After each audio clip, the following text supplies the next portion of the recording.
ಸದ್ಗುರುನಾಥ ಶರಣಂ ಜಯ ಜಯ. ಓಂ ಸಚ್ಚಿದಾನಂದ ಶರಣಂ ಜಯ ಜಯ. ಎಲ್ಲರಿಗೂ ನನ್ನ ನಮಸ್ಕಾರಗಳು.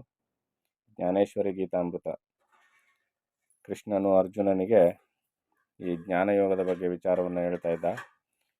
ಈ ಯೋಗದ ಪರಂಪರೆ ಹೇಗಿದೆ ಅಂದರೆ, ನಾನು ಈ ರಹಸ್ಯವನ್ನು ಸೃಷ್ಟಿ ಆದಿಯಲ್ಲಿ ಸೂರ್ಯನಿಗೆ ಹೇಳಿದ್ದೆ, ಮತ್ತು ಸೂರ್ಯನು ಮನುವಿಗೂ, ಮನು ತನ್ನ ಮಗನಾದ ಇಕ್ಷ್ವಾಕುವಿಗೂ ಈ ಜ್ಞಾನಯೋಗವನ್ನು ಹೇಳ್ಕೊಂಡು ಬಂದಿದ್ದ. ಈ ರೀತಿಯಲ್ಲಿ ಮುಂದುವರಿತಾ ಬಂದಿತ್ತು.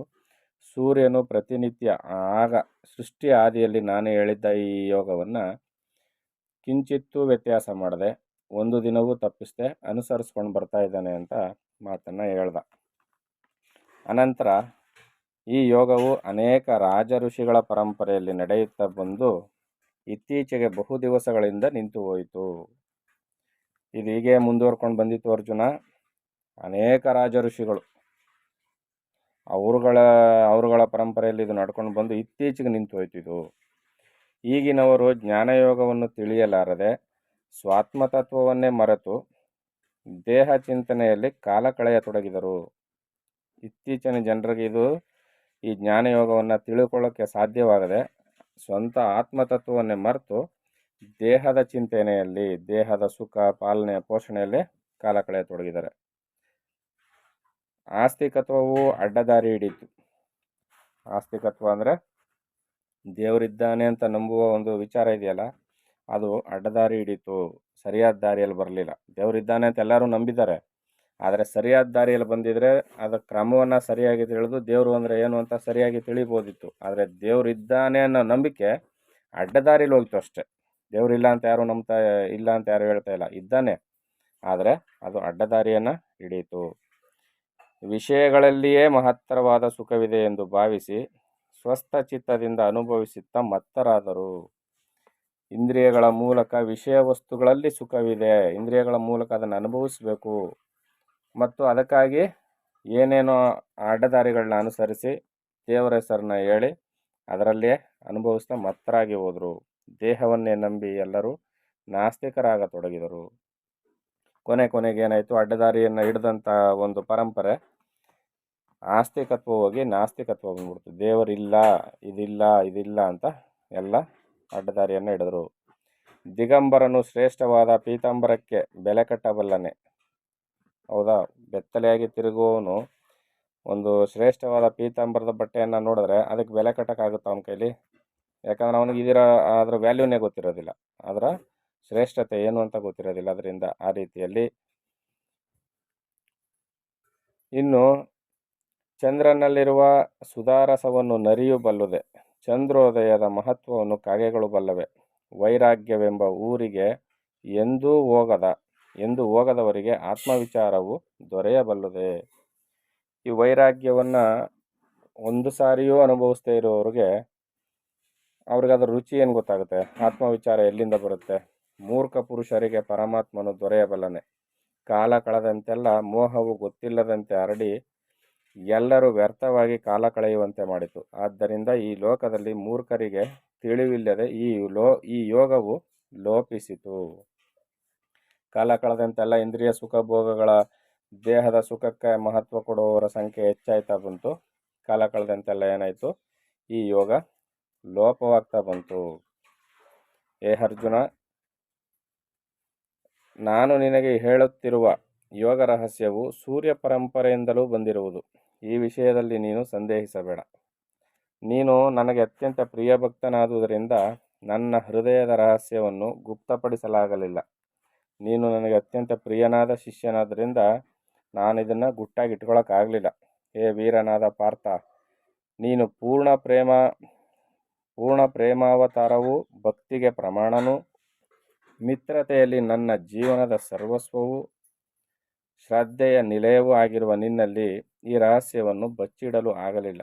ಮಾತನಾಡುವುದಕ್ಕೂ ಸಹ ಅವಕಾಶವಿಲ್ಲದಂತಹ ಈ ಯುದ್ಧ ಭೂಮಿಯಲ್ಲಿ ನಿನ್ನನ್ನು ನಾಶಪಡಿಸುತ್ತಿರುವ ಮೋಹವನ್ನು ಮತ್ತು ನಿನ್ನ ಸರ್ವ ಸಂಶಯವನ್ನು ತೊಲಗಿಸಿ ಹಿತವನ್ನು ಉಂಟು ಮಾಡಬೇಕಾಗಿದೆ.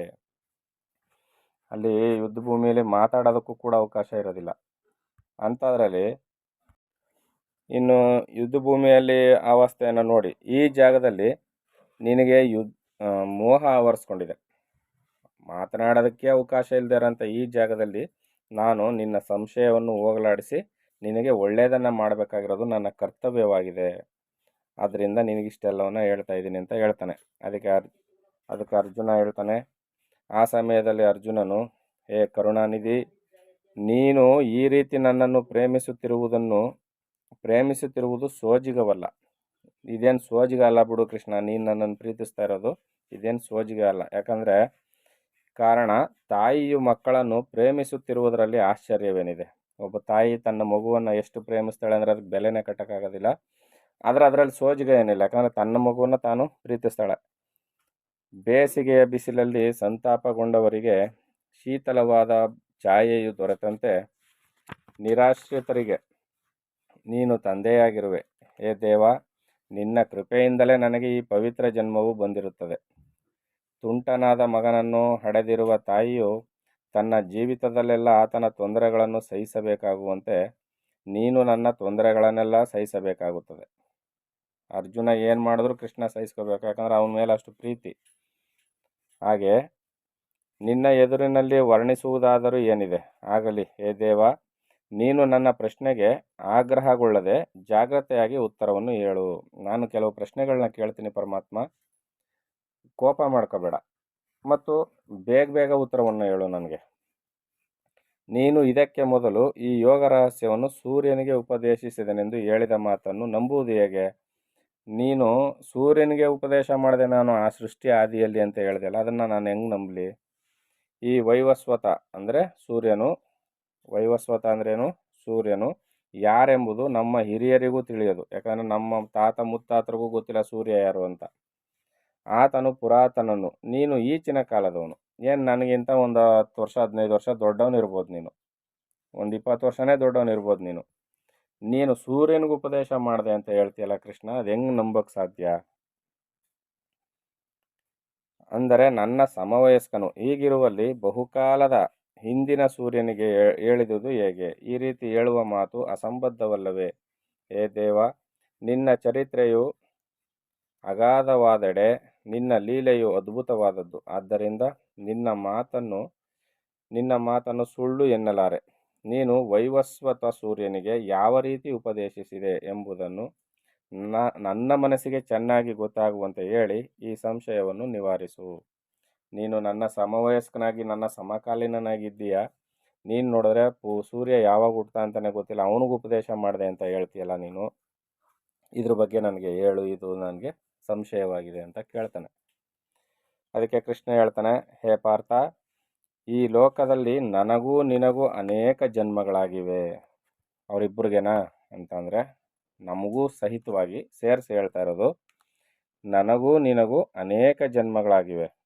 ನಿನಗೆ ಅವುಗಳ ಜ್ಞಾನವಿಲ್ಲದ್ದರಿಂದ ಎಲ್ಲವನ್ನು ಮರೆತಿರುವೆ.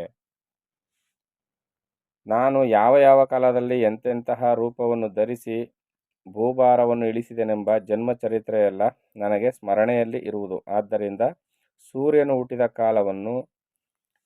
ಹುಟ್ಟಿದ ಕಾಲದಲ್ಲಿ ನಾನು ಇರಲಿಲ್ಲವೆಂಬ ನಿನ್ನ ಸಂಶಯವನ್ನು ಜಾಗ್ರತೆಯಾಗಿ ಪರಿಹರಿಸಿಕೊಳ್ಳುವನಾಗು. ಅರ್ಜುನ, ನಾನು ನೀನು ಬಹುಜನ್ಮಗಳನ್ನು ತಾಳಿ ಬಂದಿದ್ದೀವಿ. ಆದರೆ ನೀನು ಕಾಲಘಟ್ಟದಲ್ಲಿ ಅವೆಲ್ಲ ಮರ್ತುಬಿಟ್ಟು ಬಂದ್ಬಿಟ್ಟಿದೆಯಾ. ಆದರೆ ನನಗೆ ಪ್ರತಿಯೊಂದು ಜನ್ಮದ್ದು ನೆನಪಿದೆ ನನಗೆ. ಆದ್ದರಿಂದ ನೀನು ನಾನು ಹೇಳೋದನ್ನು ಕೇಳು, ಸ್ಮರಣೆಗೆ ತಂದುಕೋ ಅಂತ ಹೇಳ್ತಾನೆ. ನನಗೆ ಹಿಂದಿನ ವಿಷಯಗಳೆಲ್ಲ ಸ್ಮರಣೆಯಲ್ಲಿದೆ. ನಾನು ಜನ್ಮರಹಿತನಾಗಿದ್ದರೂ ಮಾಯೆಯಿಂದ ಲೋಕದಲ್ಲಿ ಅವತರಿಸಿರುವೆನು.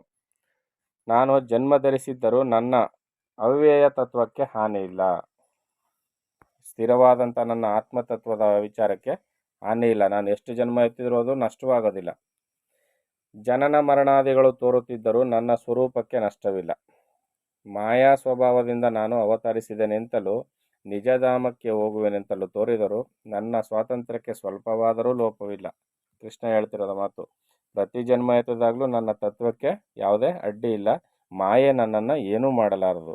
ಕೇವಲ ಲೋಕದ ಹಿತಕ್ಕಾಗಿ, ಜ್ಞಾನೋಪದೇಶಕ್ಕಾಗಿ ನಾನು ಆಗಾಗ ಅವತಾರವನ್ನು ತಾಳ್ತಾ ಇರ್ತೀನಿ.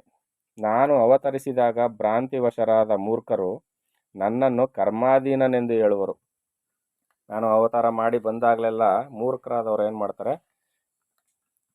ಕರ್ಮಾಧೀನನೆಂದು ಹೇಳುವರು. ಕೃಷ್ಣನೂ ಕೂಡ ಯಾವ್ಯಾವ ಜನ್ಮದಲ್ಲಿ ಯಾವ್ಯಾವ ಅವತಾರ ಎತ್ತಿದ್ನೋ ಆ ಜನ್ಮದಲ್ಲೆಲ್ಲ ಏನು ಹೇಳ್ತಾರೆ, ಇವನು ಕೂಡ ಕರ್ಮಕ್ಕೆ ಅಧೀನನೇ ನಮ್ಮಂತೆ ಅಂತ ಹೇಳ್ತಾರೆ ಹೊರತು ಅವ್ರಿಗೆ ನನ್ನ ಬಗ್ಗೆ ಗೊತ್ತಿಲ್ಲ.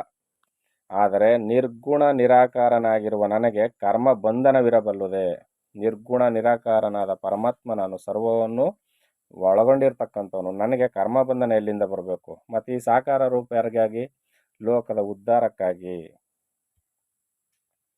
ಕನ್ನಡಿಯ ಎದುರಿಗಿರುವ ವಸ್ತುವು ಒಂದೇ ಆಗಿದ್ದರು ಎರಡಾಗಿ ತೋರುವಂತೆ, ಹೌದಲ್ವಾ? ಕನ್ನಡಿ ಎದುರಿಗಿರುವ ವಸ್ತು ಅಂದರೆ ಈಗ ನಾನು ಹೋಗಿ ಕನ್ನಡಿ ಮುಂದೆ ನಿಂತ್ಕೊಳ್ತೀನಿ, ನಾನಿರೋದು ಒಬ್ಬನೇ, ಆದರೆ ಎರಡಾಗಿ ತೋರ್ತದೆ. ಹೆಂಗೆ? ಕನ್ನಡಿ ಒಳಗೊಂದು ಹೊರಗೆ ನಾನು, ಹೀಗೆ ತೋರುವಂತೆ ನಿರ್ಗುಣ ಸ್ವರೂಪಿಯಾಗಿರುವ ನಾನು ಮಾಯೆ ಎಂಬ ಕನ್ನಡಿಯಲ್ಲಿ ಜಗತ್ತಾಗಿ ಕಾಣಿಸುವೆನು. ಕೃಷ್ಣ ಏನು ಹೇಳ್ತಾ ಇದ್ದಾನೆ? ನಿರ್ಗುಣ ಸ್ವರೂಪನಾಗಿರುವ ನಾನು ಮಾಯೆ ಎಂಬ ಕನ್ನಡಿಯಲ್ಲಿ, ಮಾಯೆ ಅಂತಕ್ಕಂಥದ್ದು ಸೃಷ್ಟಿ, ಆ ಸೃಷ್ಟಿ ಒಳಗೆ ನಾನು ಏನಾಗಿ ಕಾಣ್ತಾ ಇದ್ದೀನಿ? ಜಗತ್ತಾಗಿ ಕಾಣ್ತಾ ಇದ್ದೀನಿ, ಸಾಕಾರ ರೂಪವನ್ನು ತಾಳಿದ್ದೀನಿ. ಅಂದರೆ ಲೋಕ ಸಂಗ್ರಹಾರ್ಥವಾಗಿ ಲೋಕದ ಹಿತಕ್ಕಾಗಿ ನಾನು ಮಾಯೆಯನ್ನು ಆಶ್ರಯಿಸಿದಾಗ ಸಗುಣ ರೂಪವಾಗಿ ಕಾಣಿಸಿಕೊಳ್ಳುವೆನು. ಯಾವಾಗ ಲೋಕಗಳನ್ನು ಉದ್ಧರಿಸಬೇಕು ಅಂತ ಅನ್ನಿಸ್ತದೋ ಆಗ ನಾನು ಮಾಯೆಯನ್ನು ಒಳಗೊಂಡಾಗ, ಮಾಯೆಯ ಸಹಾಯವನ್ನು ಅಂದರೆ ಮಾಯೆಯನ್ನು ಆಶ್ರಯಿಸಿದಾಗ ನಿರಾಕಾರನಾದ ನಾನು ಸಗುಣ ರೂಪನ ತಾಳಿ ಎಲ್ಲರೂ ಕಾಣುವಂತೆ ಕಾಣಿಸ್ಕೊಳ್ತೀನಿ ಅಂತ ಇಲ್ಲಿ ಕೃಷ್ಣ ಹೇಳ್ತಾ ಇದ್ದಾನೆ. ಇನ್ನು ಮುಂದೆ ಏನು ತಿಳಿಸ್ತಾನೆ ಅಂತ ಮುಂದಿನ ಆಡಿಯೋದಲ್ಲಿ ನೋಡೋಣ. ಎಲ್ಲರಿಗೂ ಒಳ್ಳೆಯದಾಗಲಿ. ಓಂ ಸದ್ಗುರುನಾಥ ಶರಣಂ ಜಯ ಜಯ. ಓಂ ಸಚ್ಚಿದಾನಂದ ಶರಣಂ ಜಯ ಜಯ. ಹರಿ ಓಂ ತತ್ಸತ್. ಹರಿ ಓಂ ತತ್ಸತ್. ಹರಿ ಓಂ ತತ್ಸತ್.